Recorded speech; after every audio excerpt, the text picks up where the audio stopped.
बैतरणी नदी सज्जारे ए जगार ना हूँ मिरिगिसिंगा।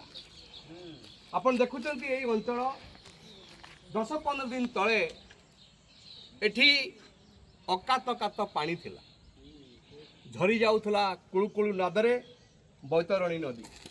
लोक आसुले एठिकी गाधोउथले, पिकनिक करुथले, मजा नौथले।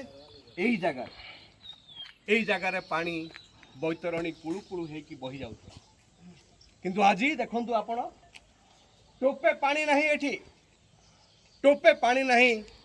आओ पाख आख गाँव लोक मान भितरे हाहाकार खेली जाइछि। पानी टोपे से माने पाउ नहांती पीवा पाई। एठाका जो चाषबास होउतला एई नदीर पानी को लेकी आज से पानी नहीं, आउ चाषबास उजुड़ी जाइछि। आउ चाषी माने मध्य हाहाकार करछन्ति। आज राजेंद्र सिंह आछन्ति वाटरमैन जल पुरुष, सी नदी यात्रा रे सामिल होती एवं स्थानीय साथी माने बंधु माने सामिल होती। आउ ए नदी को बंचेगा पाई समस्ते आमे बाहरी।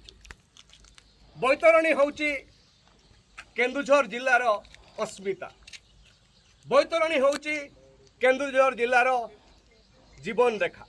ये होउची आम समस्त गंगा, ये होउची आम समस्त माँ। और से माँ को से गंगा को बंचेगा पाई समस्त डाक। आ समस्त आम एकाठी होइचु ए नदी को बंचेबू। आदि ये नदी न बंचे आम भविष्य बंचब ना, आम आगामी पीढ़ी बंचब ना। और आम समस्त आम एकाठी मु आह्वान देवी केउंझरवासी को, आसतु आज्ञा आपण माँ को बंचातु, आपण गंगा को बंचातु, आपण जीवन रेखा को बंचातु। ये हूँ आज आह्वान, आमर जो नदी यात्रार आह्वान। धन्यवाद, नमस्कार।